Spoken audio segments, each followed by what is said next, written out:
Hallelujah. Sumainyo ang pag-ibig at kapayapaan. Hallelujah. Ang lahat ng ito ay nagmumula sa Diyos. Hallelujah. Kung bakit kayo'y tinawag Hallelujah. at itinalaga niya sa mga panahon. Hallelujah.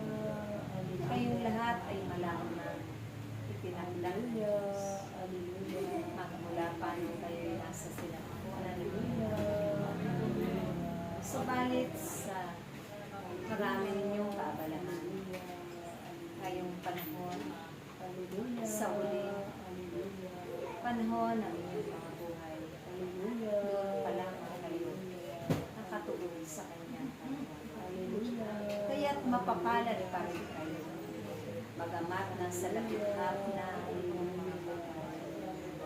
Subalit patuloy niyang binibiyayaan kayo ng mahabang buhay at kalakasan.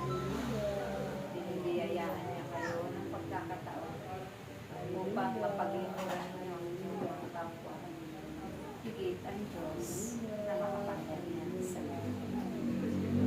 Wala kayong nararapat katakutan ang inyong pangambahan kung nasa puso niya ang Diyos. Kung nananahan siya sa bawat kalooban dahil ang kanyang kalooban ay siyang susundin. Hindi. Kapag ito'y naganap sa inyong mga buhay, kailanman walang kabiguan, bawat isa.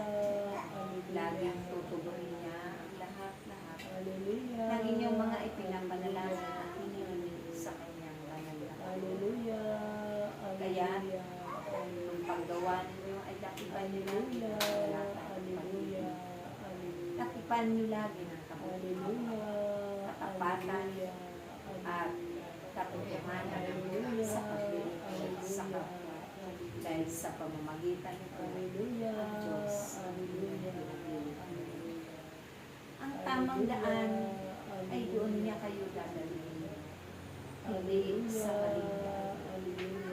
Walang sinuman ang mamumuna sa inyo, kundi ang nangangapat kayo ang mamumuna sa inyo ay ang Diyos.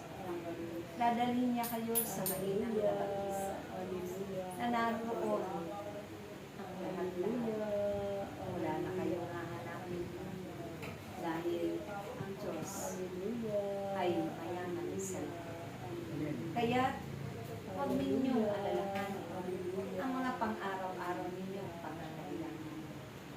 Yan, buhos na ito ayon sa kanyang pangako sa bawat nananampalataya at nagtitiwala sa kanya na may Diyos na magkakaloob ng maraming bagay.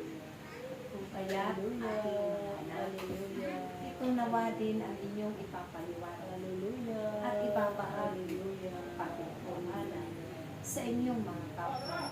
Kapag sila ay inyong pinagkakaroon upang dalhin ninyo sila sa kapayapaan.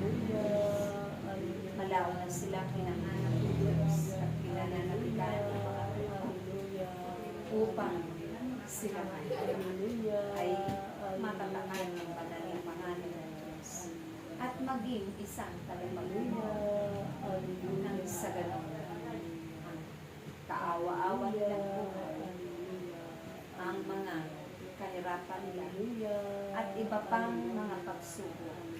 Ito'y kanyang pag-awa. Lubos na kayong minamahal. Lahat kayo ay mahalaga sa kanya. Kaya matuto kayong magpahalaga din sa inyong kapwa. Matutuloy kayong magmalasakit, maawa at mabay.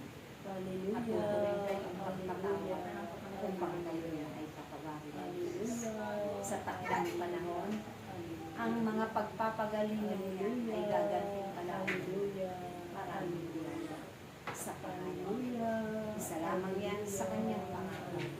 Maraming pangako ng Diyos ay iyong makakapyan sa inyong mga buhay. Matuto kayong magantay at magtiwala at manampalataya. Magpakaya.